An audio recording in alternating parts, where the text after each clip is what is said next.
So hey guys, my name is Avish Dev and today we are going to talk about Ramayana's trailer जो कि कल आया था but कल मेरा पूरा दिन स्पाइडरमैन ब्रांड न्यू डे में निकल गया तो मैं बात ही नहीं कर पाया उस बारे में कुछ। स्टार्टिंग से स्टार्ट करते हैं। रामायण का ट्रेलर आया। ये ट्रेलर पहले कॉमिक कॉन में आने वाला था जो कि थोड़े दिन पहले ही हुआ है बट और पता है क्या, सभी जो मीडिया हाउस थे इनके लोगों ने सभी ने अनाउंस कर दिया था कि उसी दिन आने वाला है ट्रेलर, एक्चुअली में टाइम के साथ, बट आया नहीं। उसका बहुत सिंपल सा रीज़न था कि इन्होंने उसी टाइम सोनी के साथ डील की, सोनी इंटरनेशनल से, जिस डील का सीधा मतलब है ट्रेलर सीधा का सीधा इंटरनेशनली मार्केट होगा। वी ऑल नो कि इसे इंटरनेशनली मार्केट करने का पूरा प्लान था, तो जो ये सब हुआ है वो एक्चुअली में बहुत ही अच्छा है। बट या इसे हट के ट्रेलर पे बात करते हैं। They actually improve to be honest.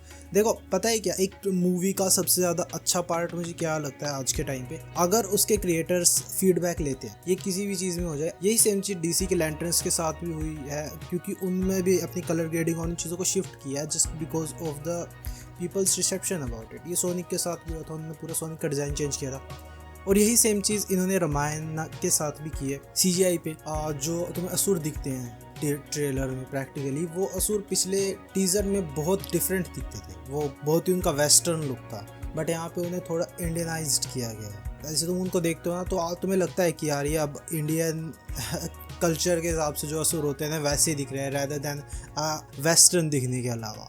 Starting से जब रावण अपने लंका में जाता है उस टाइम उसकी लंका बेसिकली रावण ने ये लंका कुबेर से ली थी, कुबेर की थी सोने की लंका। रावण उसके अंदर जाता है एंड भाई उनको मार के मतलब वहाँ पे लड़ता है एंड प्रैक्टिकली उस लंका को अपना बनाता है। वो सीन मुझे बहुत अच्छा लगा एंड टू बी ऑनेस्ट जब मैं इस पूरे ट्रेलर को देख रहा था ना, देखो मैं इसे डिकोड तो नहीं कर सकता।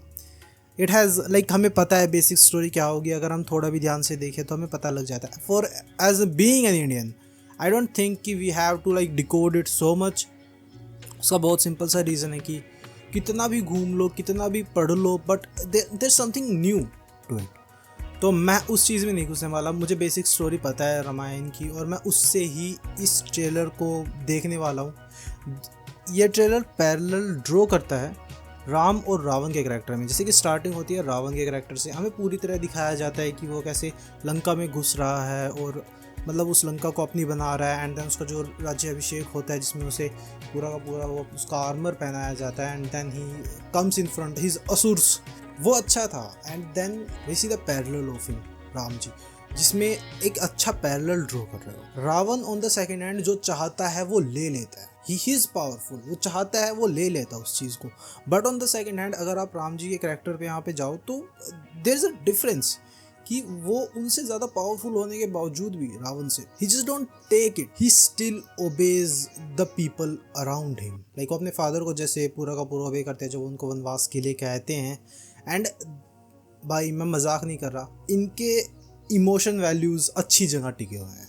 लाइक जब मैं पूरे ट्रेलर को देख रहा था देयर आर 2 or 3 सीन्स जहाँ पे मेरे गूज़बम्प्स खड़े हो गए बिकॉज ऑफ द इमोशंस। या पूरा का पूरा जो पार्ट होगा जहाँ राम जी अयोध्या छोड़ के वनवास के लिए जाएंगे, वो पूरा का पूरा scene I am just thinking कि वो कैसे प्ले आउट होगा मूवी में। बिकॉज लेट्स बी ऑनेस्ट इसका बैकग्राउंड स्कोर मुझे लगता है कि बहुत टॉप नॉच होगा। हांस जिमर दे रहा है इसका बैकग्राउंड स्कोर, वो टॉप नॉच ही होने वाला है और मुझे लगता है कि बहुत पिन पॉइंट मतलब वो फील करा देगा आपको जो आप फील करना चाहते हो ना एक रामायण मूवी से, उसके इमोशन वैल्यूज़ को वो फील करा देगा। बहुत हार्ड होता है एक इमोशनल वैल्यू को फील कराना ऐसी मूवीज़ में जहाँ पे आपका हाई स्कोर मतलब एक पता ही क्या होता है, जब आप एक स्टोरी देखते हो ना कहीं की और आप उसे अपनी वैल्यूज़ में उतारते हो। फॉर एग्जांपल रामायण है, आप उसे पन्नों से या फिर हिस्ट्री बुक से लेके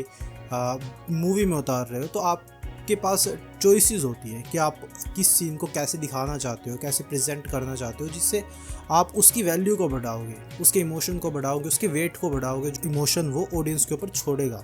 मुझे लगता है ये मूवी उसको बहुत अच्छी तरह ड्रॉ आउट कर रही है। ये चीज़ है। कुछ चीज़ें हैं जो मेरे हिसाब से मूवी में उतनी अच्छी फिट नहीं हो रही अभी के लिए, और वो मैं अभी के लिए क्यों कर रहा हूँ वो बताता हूँ। बट जैसे कि डे के शॉट्स, जो CGI के डे के शॉट्स हैं वो थोड़े थोड़े अप डाउन लग रहे हैं, बट उसका बहुत सिंपल सा रीज़न है, मूवी को आने में भी बहुत टाइम है, तो they will actually work on it more, क्योंकि टीज़र जब आया था तो टीज़र से ट्रेलर के बीच का डिफरेंस हम सब देख सकते हैं। टीज़र में बहुत से लोग कह रहे थे कि this is not good, even some people were like ये तो बहुत ही बुरा है, बट इवेंचुअली जब मूवी का जो ट्रेलर आया है, बहुत से लोग इसको प्रेज़ कर रहे हैं, वही लोग उसको प्रेज़ कर रहे हैं वही जो गालियाँ दे रहे थे। तो दिस इज़ द थिंग कि वो उसे अपग्रेड करते रहेंगे, and I think by the time the movie come 95% of the shots that you will see in Ramayan will be perfected. इसका स्केल पता लगता है। मैं स्केल से ये नहीं कह रहा कि भाई कितनी बड़ी मूवी है, वो तो है ही, बट एक जो होता है ना कि आप एक स्केल बना रहे हो मूवी का, कि अगर आप एक शॉट दिखा रहे हो उसमें 2 करैक्टर्स हैं और उन 2 करैक्टर्स के पीछे का जो पूरा बैकग्राउंड है वो इतना ज़्यादा इमर्सिव है, वो आप स्केल से डिस्कस करते हो कि ये इतना बड़ा स्केल है इस मूवी का। नॉट जस्ट मूवी की वो मनी मूवी कितनी लगा रही है अपनी, बट कि उसमें जो स्केल है वो स्केल आप कितना अच्छा प्रेजेंट कर सकते, ठीक है। और वो मुझे लगता है यहाँ पे कई जगहों पे फील हो जाता है वो मोमेंट। बट यार मैं एक्साइटेड हूँ मूवी के लिए। सबसे हार्ड प्रॉब्लम क्या है कि इस मूवी की मार्केटिंग बहुत, एंड विद दैट इसे वेस्ट के लिए ज़्यादा बनाया जा रहा है रेदर देन, मतलब इंडियंस के लिए भी है लिया जा रहा है, बट इसे वेस्ट के लिए भी उतना ही अच्छी तरीके से बनाया जा रहा है। मैं चाहता हूँ कि ये मूवी ना उतनी अच्छी, लाइक आदि पुरुष मूवी थी, मैं क्या नाम ले रहा हूँ भाई, बट जो आदि पुरुष मूवी थी ना उसका स्केल उतना बड़ा नहीं था, और उन्होंने सोचा होगा कि हमारा स्केल इतना बड़ा मूवी का तो मूवी उतनी ज़्यादा अच्छी होगी। That's not the thing was कि उन्होंने इतना बड़ा स्केल अपना सोचा कि हमारा इतना बड़ा स्केल होगा मूवी का, बट उन्होंने कभी उस हिसाब से पुश ही नहीं किया अपनी मूवी को। ऑन द सेकेंड हैंड ये मूवी इतनी ऊपर है और ये पुश करते ही जा रही है अपने आप को। एवरी टाइम ये मूवी पुश ही करे भाई, कॉमिक कॉन में आना मूवी का, मूवी के ट्रेलर के लिए इतनी बड़ी हाइप होना, सोनी पिक्चर्स एंटरटेनमेंट का इसमें जुड़ना इंटरनेशनल मार्केट में, एंड ऑल दैट, ये सभी बहुत बड़ी बातें हैं। तो अगर मैं इन सब चीज़ों को लेके बात करूँ कि ये मूवी कहाँ स्टैंड करती है, तो बहुत ऊपर स्टैंड करती है। इसके लिए practically hype of the roof है, तो मुझे लगता है कि लोगों को डिसअपॉइंट भी करेगी। मैं पर्सनली वो पर्सन हूँ, मूवी अच्छी होनी चाहिए, मुझे नहीं फ़र्क पड़ता कि आप किसी 1-2 चीज़ को थोड़ा छोड़ दो, क्योंकि देखो भाई रामायण बहुत डिटेल्ड स्टोरी है, उसे मूवीज़ में उतारना ही बहुत बड़ी बात हो जाती है। आप एक्सपेक्ट करते हो ना कि मूवी में कोई चीज़ उतार रहे हो तो वो आप अच्छी उतारोगे, बट मूवी बहुत बढ़िया भाई, वो एक्सपेक्टेशंस जो होंगी तो मैं उस चीज़ से इशू नहीं होगा, बट अगर मूवी अच्छी होती है तो majority of the people will accept it, and that in itself is a very big deal. तो मैं एक्साइटेड हुआ मूवी के लिए। तो दैट्स मी। तुम बताओ यार तुम्हें रामायण का ट्रेलर कैसा लगा? मेरे हिसाब से बहुत अच्छा ट्रेलर है, जैसा बना सकते थे उससे बहुत अच्छा ट्रेलर है। Like the video, comment down your favorite part of the trailer, and yeah, subscribe to the channel if you haven't. I'll see you guys in the next one. Goodbye.